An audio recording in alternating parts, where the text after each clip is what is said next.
का दोस्तों स्वागत है आपका यूट्यूब चैनल टारगेट पॉइंट 92 में। दोस्तों अगर आप एसएससी जीडी यूपीएसआई यूपी लेखपाल की तैयारी कर रहे हैं तो यह वीडियो आपके लिए है, जिसमें आपको 1000 प्रश्नों की सीरीज मिलने जा रही है और ये सभी क्वेश्चन दोस्तों बहुत ही इम्पोर्टेंट क्वेश्चन हैं। साथ ही सभी प्रश्नों के डिस्कस भी करेंगे। इसलिए दोस्तों अगर आप हमारे यूट्यूब चैनल पर नए हैं तो लाल बटन दबाकर सब्सक्राइब कर दें और सामने वाली बेल आइकन भी दबा दें, जिससे आपको ऐसे प्रश्नों की नोटिफिकेशन मिलती रहे। चलिए शुरू करते हैं आज का वीडियो।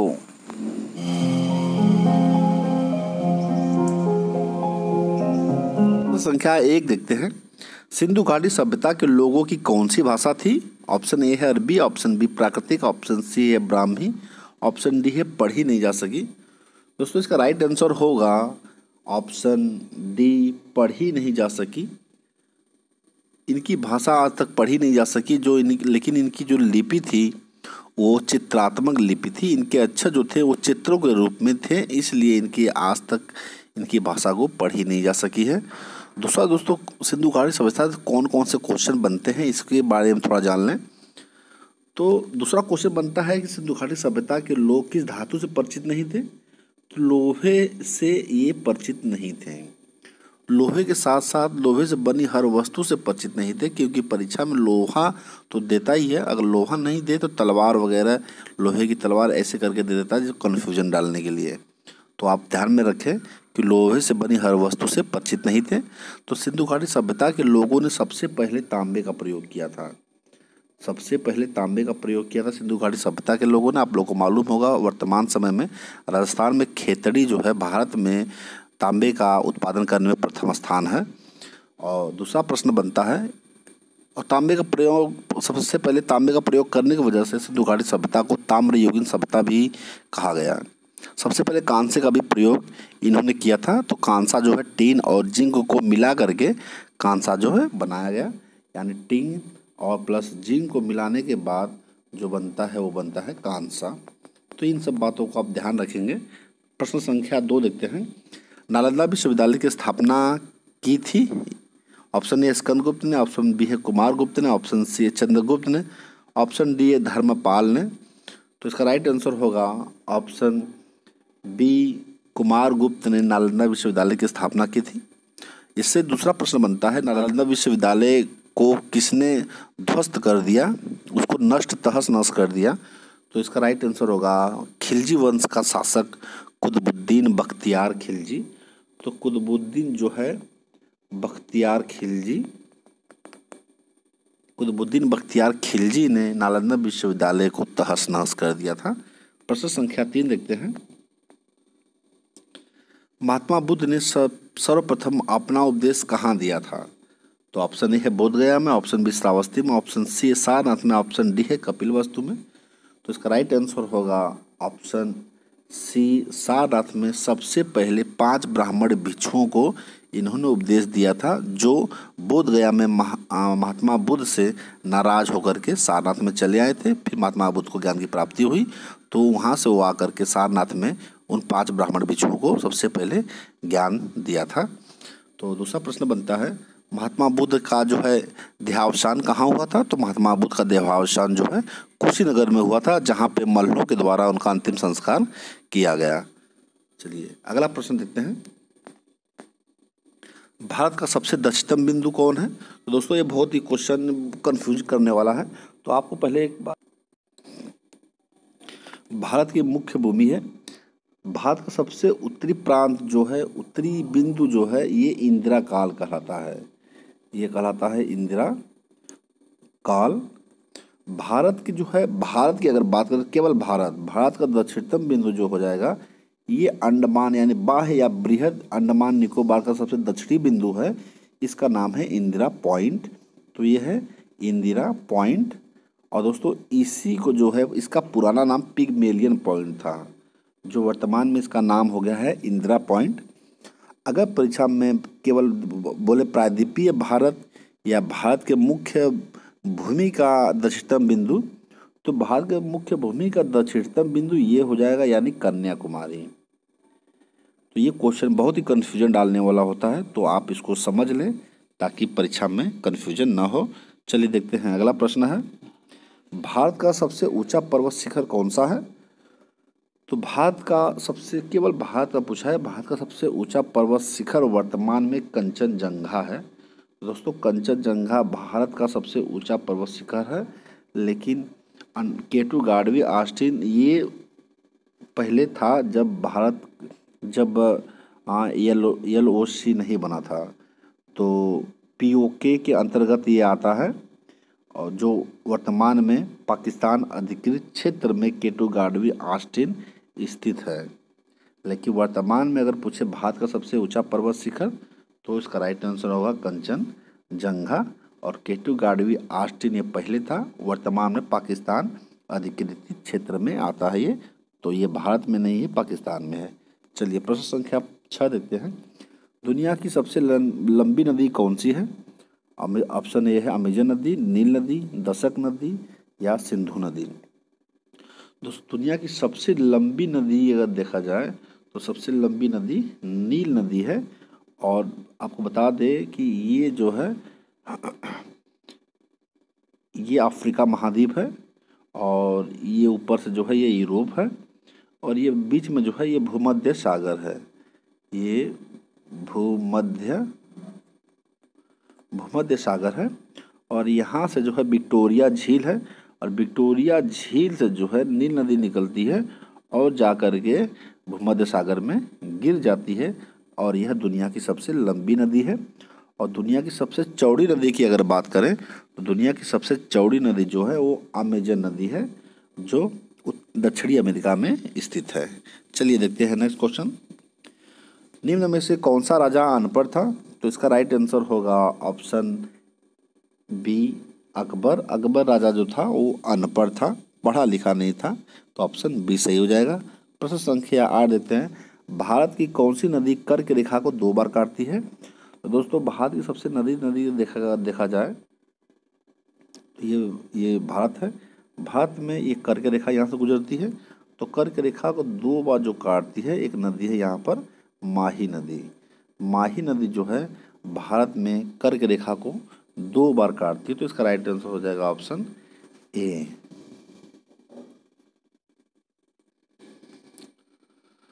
और दोस्तों कर्क रेखा और ये अफ्रीका महाद्वीप है। दोस्तों अफ्रीका महाद्वीप में सबसे ऊपर से जो कर्क रेखा जाती है, बीच में से जो जाती है वो भूमध्य या विषुवत रेखा जाती है, और नीचे से जो जाती है वो है मकर रेखा। कर्क रेखा को 2 बार काटने वाली नदी माही नदी है, मकर रेखा को 2 बार काटने वाली लिम्पोपो नदी है, और आपको बताना है कि भूमध्य रेखा या विषुवत रेखा को 2 बार काटने वाली नदी कौन सी है, ये आप कमेंट में बताएंगे। चलिए देखते हैं प्रश्न संख्या 9, दुनिया की सबसे खारी पानी की झील कौन सी है? ऑप्शन ए है बैकाल झील, बी है कैप्सियन सागर, सी है सुपीरियर झील, और ऑप्शन डी है टिटिकाका झील। इसका राइट आंसर हो जाएगा ऑप्शन बी कैस्पियन सागर। सुपीरियर झील जो है ये दुनिया के सबसे मीठे पानी की झील है। ये सुपीरियर झील दुनिया के सबसे मीठे पानी की झील या ताज़े पानी का झील जो है पूछा जाए तो सुपीरियर झील है। और टिटिकाका की अगर पूछा जाए तो सर्वाधिक लवणता वाला जो है ये झील है।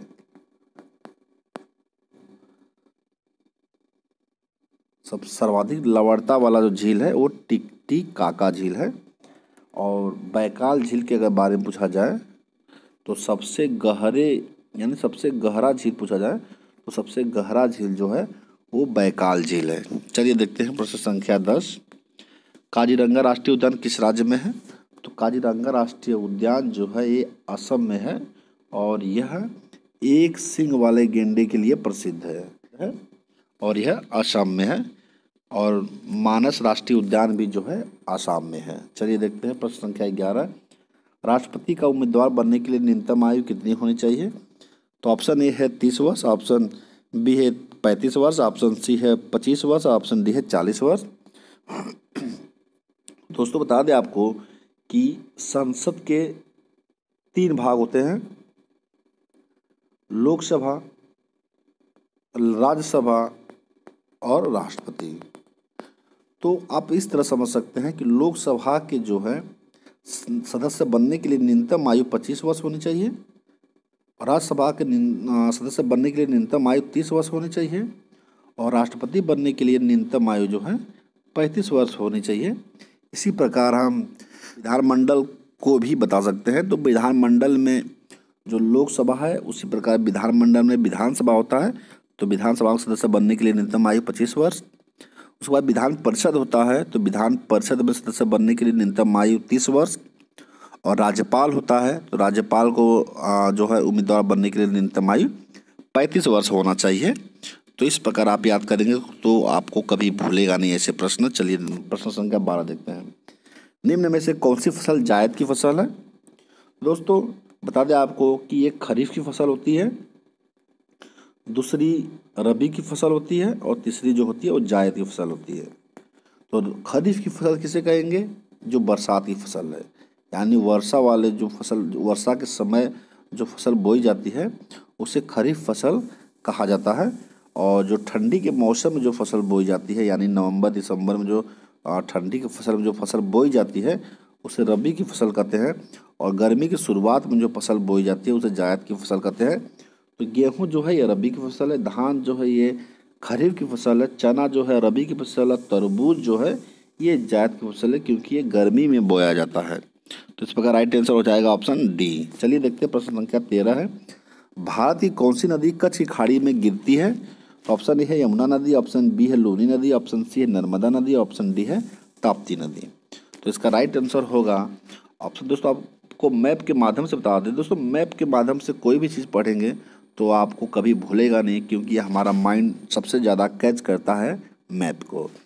तो देखा आपको बता दें दोस्तों, तो यहाँ पे जो है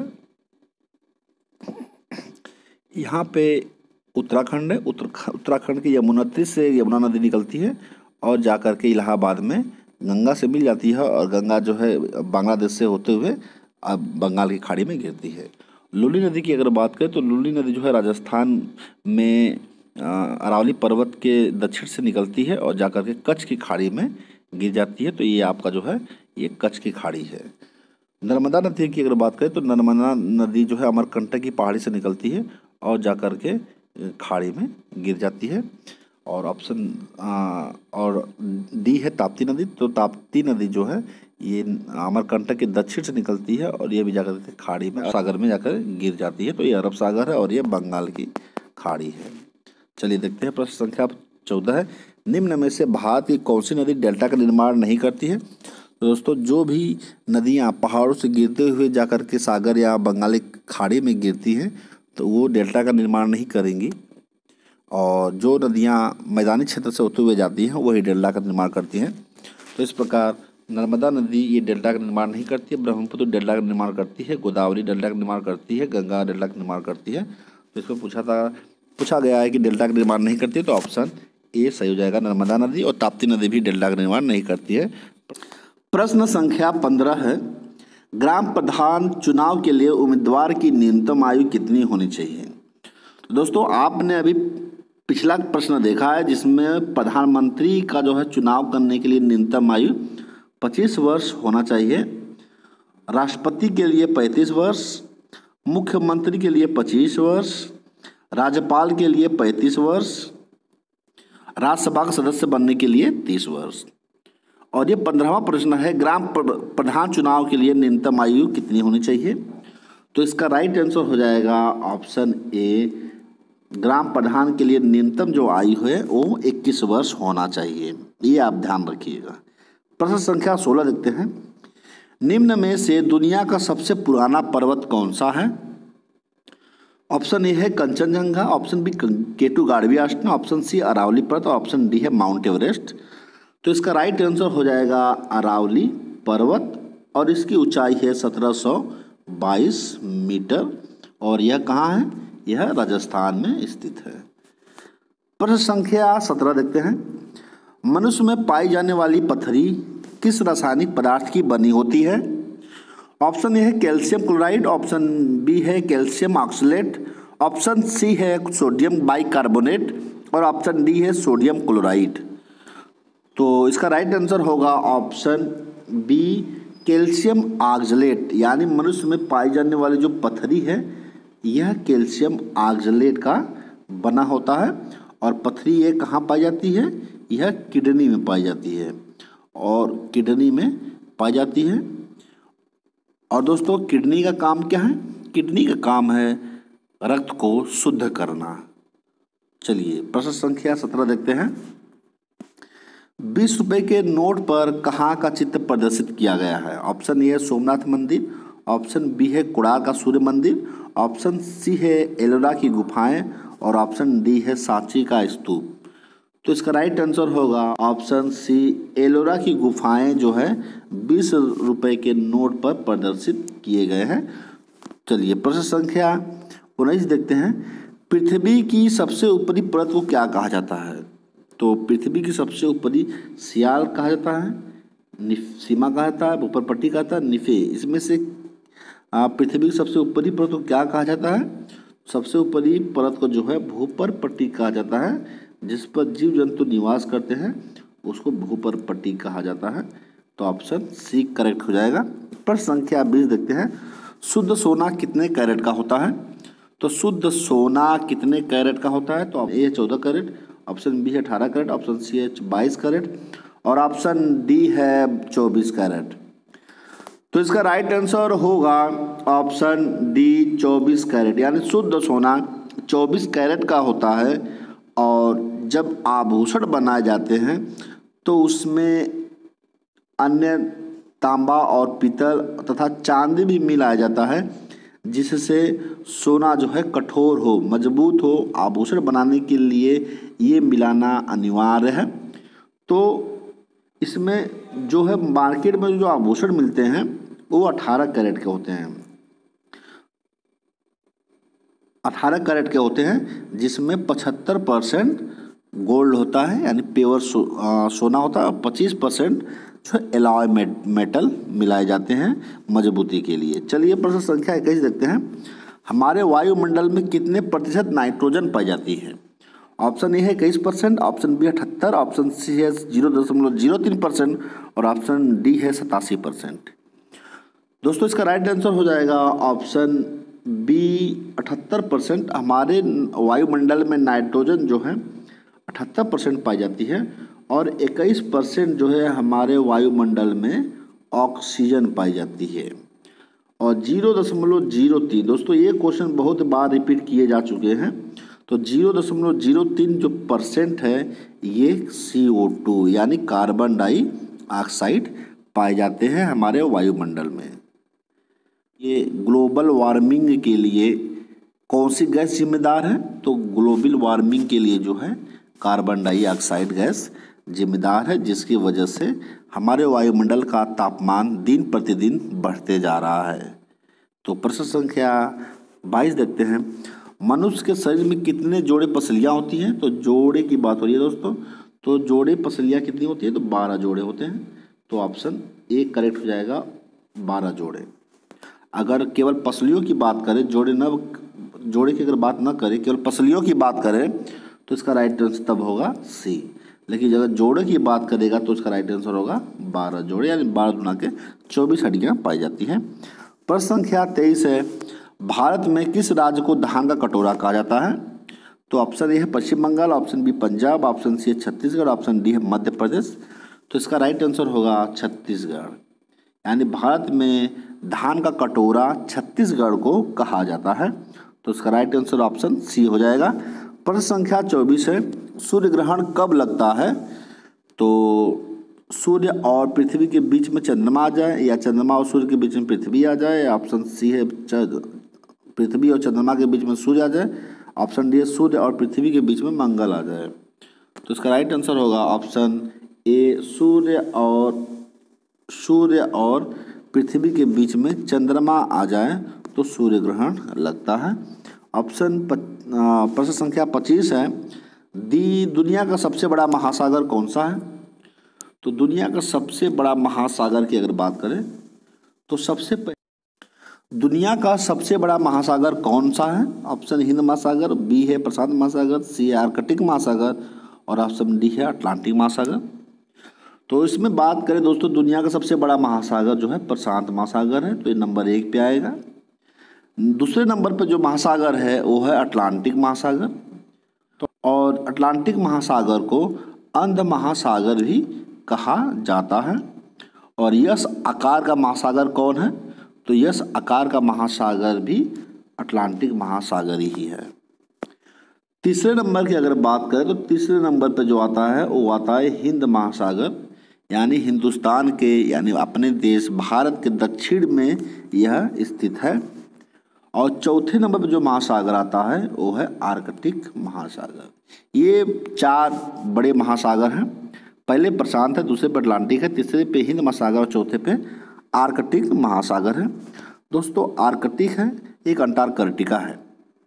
तो आर्कटिक यह सागरीय यानी पानी वाला इलाका है, जलीय भाग है, इसलिए इसको महासागर कहा गया। और अंटार्कटिका पे यह भूमि इलाका है, जमीन इलाका है, इसलिए उसे महाद्वीप कहा गया। तो प्रश्न संख्या तो दोस्तों ये रहे 25 महत्वपूर्ण प्रश्न। फिर मिलते हैं नेक्स्ट वीडियो में दोस्तों। अगर वीडियो आपको पसंद आई हो तो लाइक करें, शेयर करें तथा सब्सक्राइब भी कर दें, जिससे आगे आने वाली वीडियो की नोटिफिकेशन आप तक पहुंचती रहे। फिर मिलते हैं दोस्तों नेक्स्ट वीडियो में, तब तक के लिए धन्यवाद।